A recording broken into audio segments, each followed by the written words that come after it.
Dans le ciel des lumières étranges, un balai d'étoiles qui dérange, des murmures portés par le vent, des secrets d'un monde distant.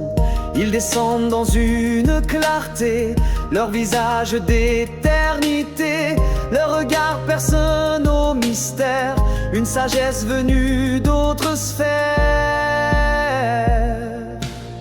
Civilisation venue d'ailleurs, ils touchent nos âmes et nos cœurs, ils dansent sur des notes stellaires, des voyageurs au-delà des frontières.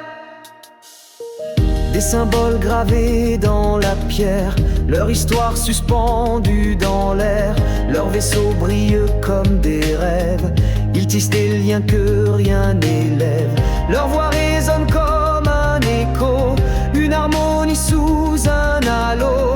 Ils offrent des clés pour l'infini, un voyage vers l'inconnu. Inouï.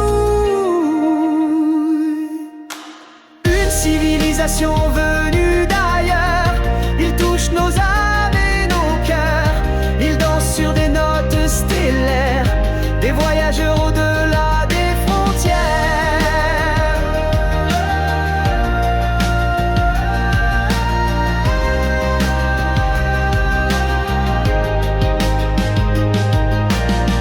Dans le ciel des lumières étranges, un balai d'étoiles qui dérange, des murmures portés par le vent, des secrets d'un monde distant. Ils descendent dans une clarté, leur visage d'éternité, leur regard personne au mystère, une sagesse venue d'autres sphères. Une civilisation venue d'ailleurs, ils touchent nos âmes et nos cœurs, ils dansent sur des notes stellaires, des voyageurs au-delà des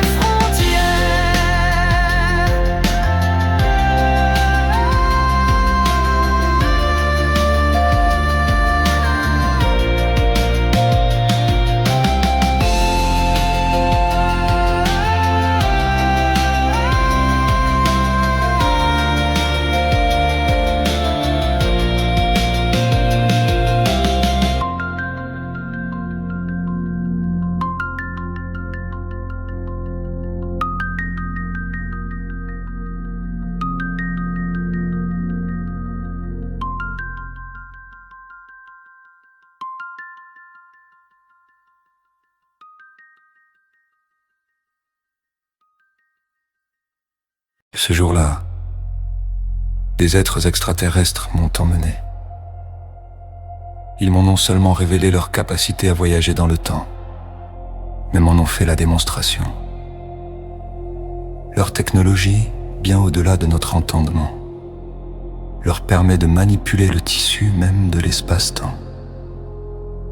Leurs révélations sont vertigineuses. Ils seraient venus sur Terre à de multiples reprises et seraient à l'origine de l'apparition de la vie sur notre planète.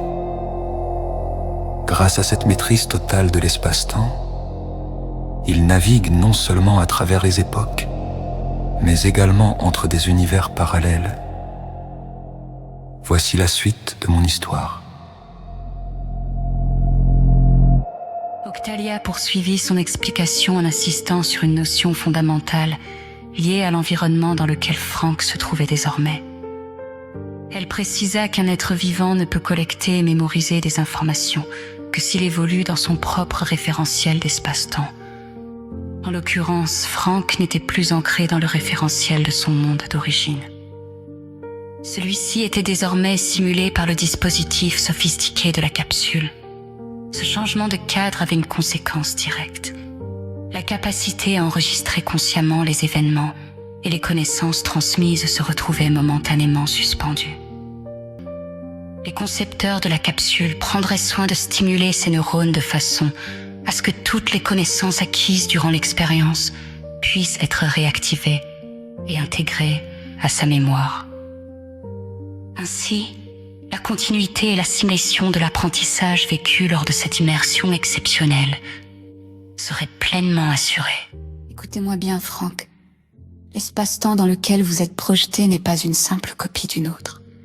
C'est un univers parallèle, construit à l'image exacte du vôtre, mais décalé sur une chronologie différente. Imaginez une Terre jumelle, la même taille, la même masse, la même distance au Soleil, le même âge, 4,5 milliards d'années. Sur cette Terre-là, la vie n'a jamais commencé. Pas la moindre bactérie, pas la moindre algue bleue dans les mares primitives. La biogenèse n'a jamais eu lieu. Les océans sont limpides, stériles, d'un bleu chimiquement parfait. Les forêts n'ont jamais poussé. Aucune plume, aucun os, aucun fossile. Franck demanda néanmoins s'il était possible, réellement, de son corps et non plus en pensée, de fouler ce monde extérieur et surtout si l'air y était respirable. Octalia posa sur lui un regard calme, trop calme. L'air est respirable, oui, techniquement. Pourtant, c'est impossible. Ce monde extérieur n'existe pas encore dans notre référentiel d'espace-temps. Ici, la vie n'est pas censée exister. Si un être vivant moi n'importe qui, y pénétrait très réellement, la structure informationnelle de toute cette zone serait irrémédiablement Elle se altérée. déplace lentement vers la baie vitrée dehors. La Terre jumelle brillait dans la nuit, muette et immaculée. Regardez-la bien, Franck. Cette planète a exactement le même âge que la vôtre, 4,56 milliards d'années. Pourtant, elle n'a pas de passé. Parce qu'un passé, ce n'est pas seulement une suite d'événements. C'est une suite d'événements remémorés. Sans mémoire, il n'y a pas de flèche temporelle. Le temps n'est pas une dimension physique qu'on mesure avec une horloge. C'est une asymétrie informationnelle, créée par des êtres capables de se souvenir qu'ils ont oublié, puis de se souvenir qu'ils se sont souvenus. Vous, moi, n'importe quel esprit conscient, nous sommes des machines à produire de l'irréversibilité. Chaque fois que nous percevons, nous sélectionnons une version du réel parmi toutes celles qui étaient possibles. Et ce choix laisse une trace. Cette trace, c'est le temps. Franck murmura, comme s'il craignait que la question elle-même ne brise quelque chose. C'est donc ça. C'est l'esprit humain, la conscience, qui crée le temps. Octalia le regarda longuement, sans détourner les yeux. Oui, tant qu'aucun esprit conscient n'observe, ne capture, ne fixe la moindre parcelle d'information, le temps n'existe pas. Il n'a ni durée, ni direction, ni réalité. Il reste une simple potentialité, un brouillard de possibles. C'est notre regard qui le cristallise, c'est notre présence qui le fait couler. Elle esquissa un sourire, presque imperceptible. Sans nous, l'univers n'a pas d'âge. Avec nous, il commence à vieillir. Pourquoi, à votre avis, n'avons-nous jamais établi de contact véritable avec votre humanité ? Elle laissa la question flotter dans l'air froid, puis répondit elle-même d'une voix douce et implacable. Nous attendons le jour où vous regarderez la Terre depuis l'espace et où vous pleurerez, non pas de fierté nationale, mais simplement parce qu'elle est belle. Nous attendons le jour où la richesse d'un peuple se mesurera à ce qu'il aura su ne pas détruire. Ce jour-là, et seulement ce jour-là, nous viendrons frapper à votre porte, pas avant vent.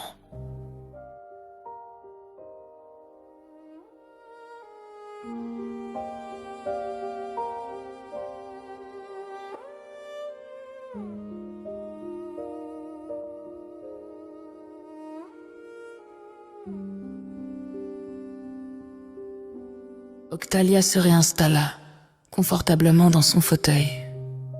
Un léger sourire, presque imperceptible, avant de reprendre la parole avec calme.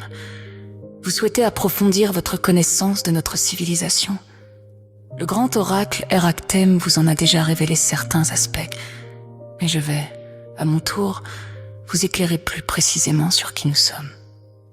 Cependant, avant toute chose, j'ai perçu en vous une certaine perturbation.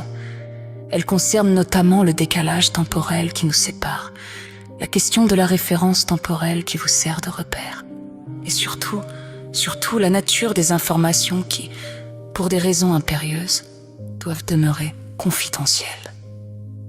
Aussi, avant d'évoquer plus avant notre peuple, permettez-moi de vous rappeler certains principes fondamentaux, relatifs à ces concepts et à la manière dont nous venons, depuis toujours, visiter votre monde.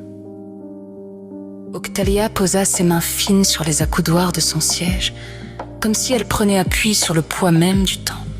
Ses yeux bleus se fixèrent sur son interlocuteur, avec une intensité douce mais implacable, la voix plus basse, presque hypnotique. Commençons par le plus troublant pour vous, le décalage. Vous mesurez le temps de façon linéaire, irréversible, comme une flèche lancée depuis un passé figé vers un futur incertain. Pour vous, chaque seconde qui passe est perdue à jamais. Nous le percevons comme une sphère, tout existe simultanément. Le passé, le présent, le futur ne sont que des points de vue. Lorsque nous venons jusqu'à vous, nous ne voyageons pas réellement dans le temps. Nous changeons simplement d'angle de regard sur cette sphère. C'est pourquoi Eratem a pu vous parler d'événements que vous classez encore dans votre futur. Et pourquoi certains d'entre vous, très rares, ont parfois le sentiment de nous avoir déjà rencontrés. Ensuite, la question de la référence temporelle. Vous avez choisi arbitrairement la naissance d'un homme exceptionnel comme point zéro de votre calendrier. Nous n'avons pas de point zéro. Notre référence est le grand cycle, la respiration complète de l'univers entre deux pulsations de la source première. Un cycle dure ce que vous appelleriez 1 080 000 de vos années. Nous sommes actuellement dans l'inhalation 37 du cycle 25. Léger sourire dans la voix, presque amusé. Cela ne vous dira rien. Et c'est très bien ainsi.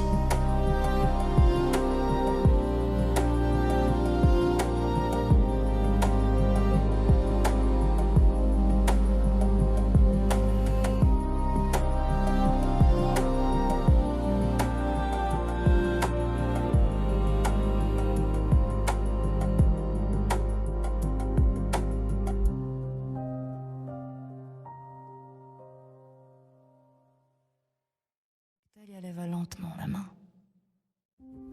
Une immense sphère holographique, irisée de 1000 couleurs, naquit dans l'air et flotta entre eux, silencieuse.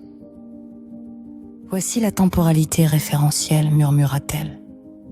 Elle effleura la sphère du bout des doigts. Celle-ci pivota doucement. Chez vous, on l'appelle un tesseract, chez nous, c'est la tétrasphère.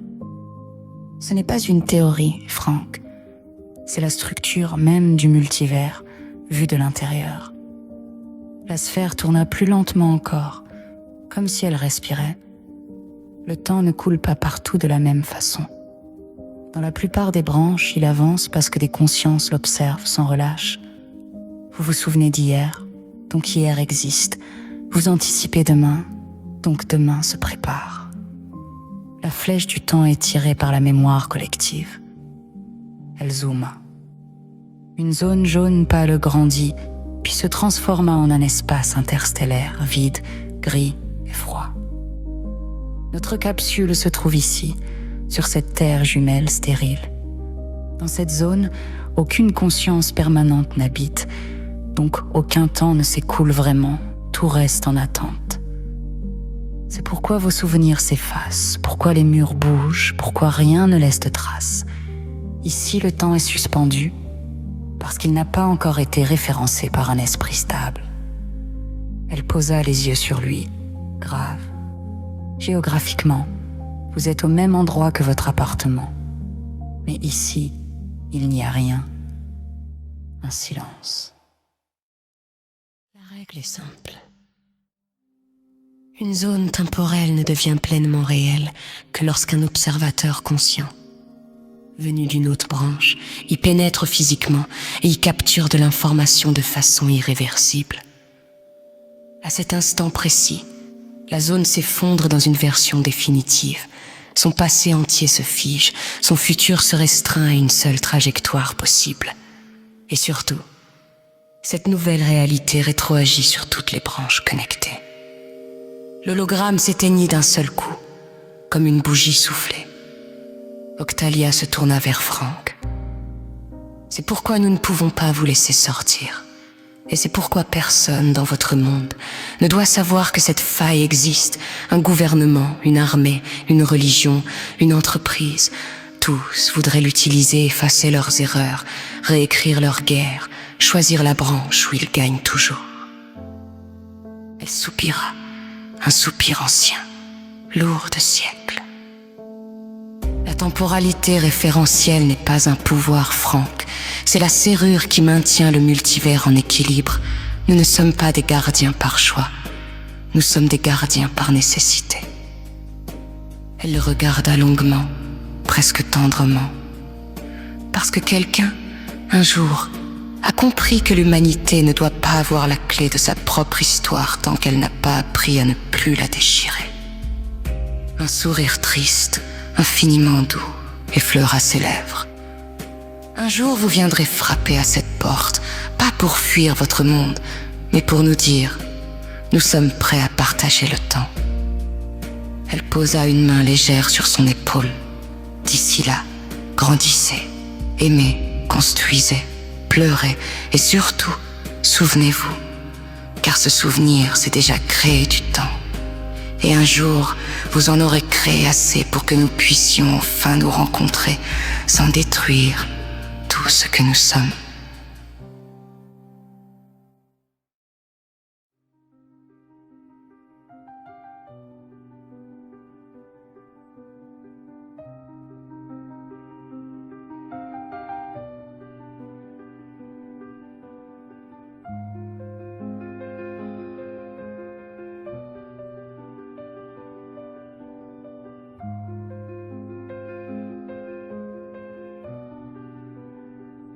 Octalia esquissa un sourire presque amusé. Je vais vous rappeler d'où nous venons. Notre monde natal se trouve à environ 9 années-lumière de la Terre. 9 années-lumière. Elle laisse planer, très légère, un ton d'étonnement. Ça représente un peu plus de 85 000 milliards de kilomètres. Un silence de 2 secondes, comme pour laisser le chiffre tomber. Imaginez que vous décidiez de faire le voyage avec vos technologies actuelles, disons. Avec une sonde, comme New Horizons, qui file à près de 60 000 km à l'heure. Eh bien, il vous faudrait plus de 105 000 ans pour arriver chez nous. 150 millénaires. Elle rit doucement, presque tendrement. C'est long. Même pour une civilisation, vous ne trouvez pas? Un éclat malicieux dans la voix, les yeux qui pétillent. Nous voyageons à 30% de la vitesse de la lumière. Environ 320 millions de kilomètres par heure. À cette allure, le trajet prendrait 30 années terrestres, 30 années. C'est déjà respectable, mais nous faisons beaucoup mieux. Geste fluide de la main, comme une caresse dans l'air. En empruntant certains plis de l'espace-temps, en surfant sur la courbure gravitationnelle et en appliquant quelques petites astuces que vous découvrirez plus tard. Elle sourit franchement. Nous réduisons le voyage à moins de 6 mois. Pause savoureuse. Elle savoure l'effet. Ces 6 mois ne sont en réalité que le temps d'accélération jusqu'à notre vitesse de croisière, puis celui de la décélération à l'arrivée. Le reste du trajet, la quasi-totalité, est effacé. Nous passons d'un continuum à un autre, d'un repli de l'espace-temps à un autre. Pour l'équipage, le voyage dure à peine plus qu'un battement de cœur cosmique. Elle penche légèrement la tête, voix plus basse, presque complice. C'est ainsi que nous venons vous rendre visite, sans attendre 150 000 ans.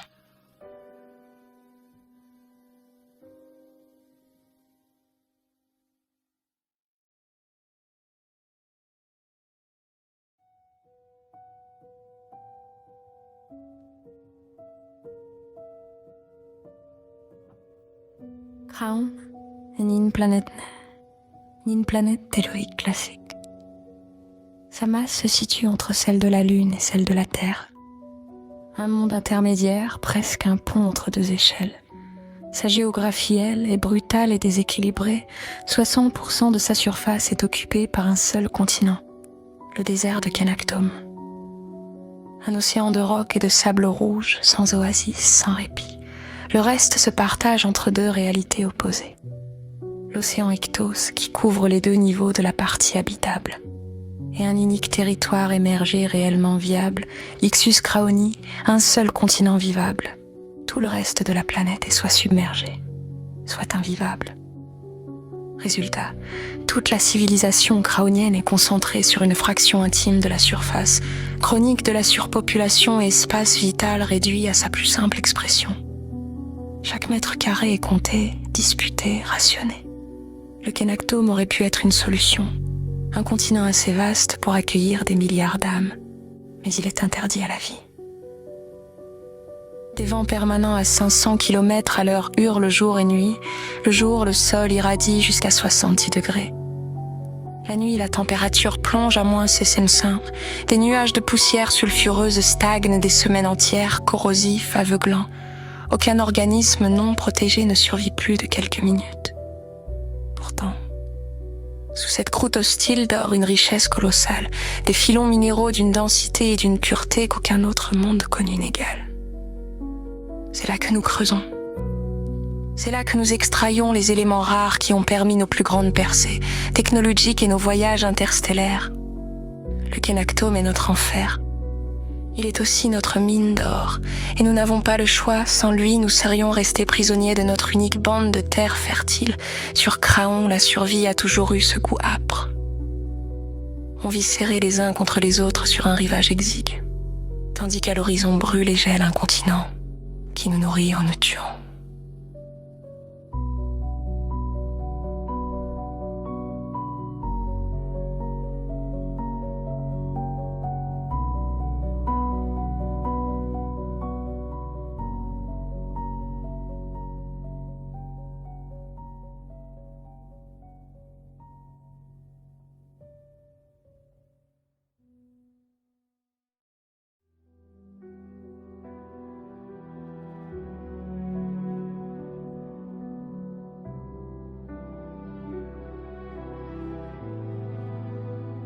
Octalia reprit la parole, une amertume perceptible dans la voix. Elle souligna combien il était difficile pour elle de comprendre que l'on peut ignorer la chance inouïe que représente la possession d'une planète aussi magnifique que la Terre. Elle observe que bien souvent, les humains agissent comme des enfants gâtés, inconscients de la rareté et de la beauté de ce joyau de vie dont ils ont hérité. Par leur comportement, ils semblent oublier la valeur inestimable de leur monde, traitant avec légèreté ce qui devrait être préservé, avec le plus grand soin. Octalia marque une pause, laissant le silence s'installer, comme pour mieux souligner le fossé qui sépare les deux mondes. Elle poursuivit alors, un regard grave posé sur son interlocuteur. Nous avons appris à respecter chaque parcelle de notre environnement, car ici, rien n'est acquis. La moindre négligence peut coûter la survie de tout un groupe. Sur Craon, la gratitude et la conscience de la fragilité du vivant sont inscrites dans nos traditions, nos lois et même nos rêves. Franck, touché par les paroles d'Octalia, ressentait à la fois de l'admiration et une pointe de malaise. Il réalise combien la vie sur Craon impose une lucidité et une humilité dont beaucoup d'humains semblent inattendus. Il se disait intérieurement que la gratitude envers la Terre devrait être une évidence. Mais il reconnaissait avec honnêteté que dans son quotidien, il avait souvent négligé cette conscience profonde de la fragilité du vivant. Les propositions d'Octalia l'incitèrent à réfléchir sur ses propres habitudes, et il éprouvait une forme de respect mêlé de culpabilité, consciente que la prospérité terrienne repose sur un équilibre qu'il avait trop longtemps tenu pour acquis. Octalia adopta un ton plus ferme, lorsqu'il fut question de la possibilité de visiter physiquement leur monde. Elle expliquait clairement que ce voyage n'était pas envisageable pour un humain. En effet, l'origine même de leur civilisation et la distance colossale qui sépare Cran de la Terre rendent toute tentative de déplacement irréalisable. Au-delà des obstacles technologiques et spatiaux, Octalia insiste sur un point essentiel.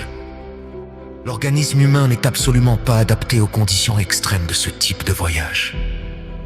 Cette incompatibilité biologique rend toute visite physique non seulement impossible, mais aussi dangereuse, confirmant ainsi le fossé qui sépare véritablement les deux mondes.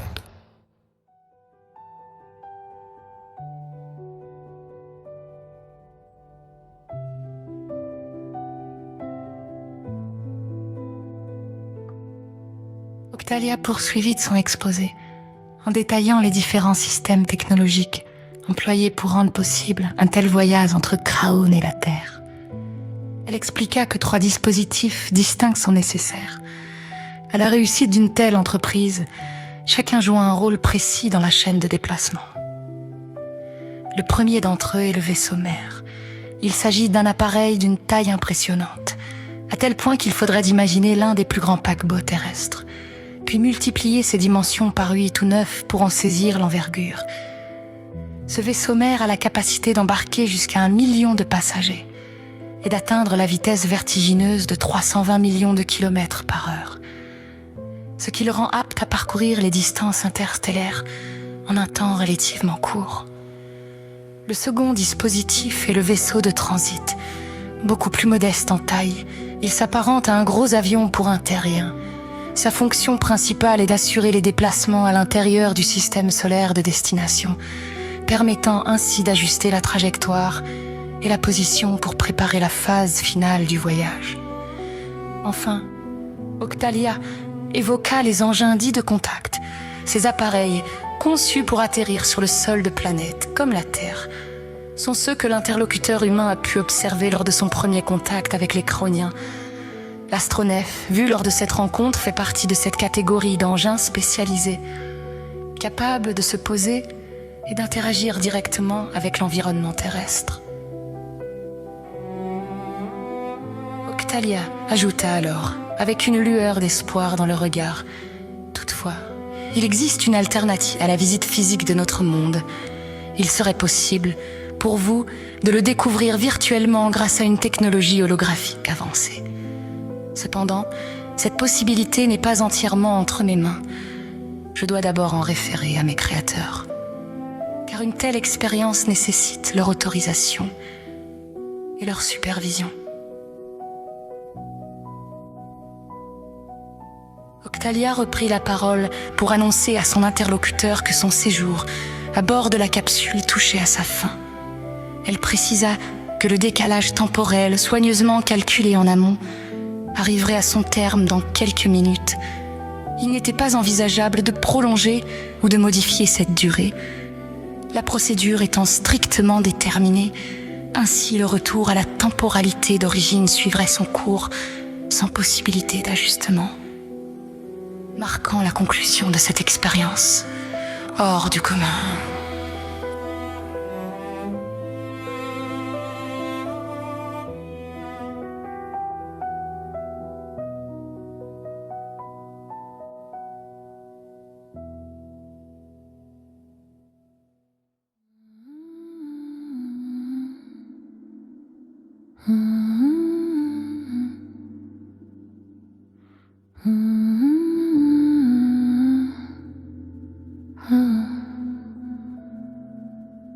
Frank, soucieux de la suite de son expérience, interrogea Octalia sur la nature du lien qui les unissait à travers cette capsule. Il souhaitait savoir si le contact établi entre eux serait définitivement coupé à l'issue de son séjour, ou si Octalia envisagerait de maintenir une possibilité de reprise ultérieure. Cette question reflétait l'incertitude de Frank quant à la pérennité de cette relation exceptionnelle et témoignait de son désir de prolonger, si possible, l'échange amorcé au cours de cette rencontre hors du commun. Octalia rassura Frank en lui affirmant que leur contact n'était pas terminé. Au contraire, elle précisa que la relation qu'ils avaient établie allait se poursuivre, car il restait encore beaucoup à explorer, afin de définir la manière la plus pertinente de transmettre le message destiné à l'humanité terrestre. Cette démarche devait impérativement respecter les règles propres à la civilisation de Crown, tout en s'adaptant au mieux à la compréhension humaine. Dans l'immédiat, Octalia expliqua à Frank que l'émulation qui produisait le décalage temporel au sein de la capsule était sur le point de s'achever. Par conséquent, Frank serait bientôt réintégré chez lui, exactement au même endroit qu'au moment de son départ. Toutefois, il constaterait un décalage d'1 heure alors qu'en réalité, il avait partagé plus de 6 heures avec Octalia lors de cette expérience hors du commun.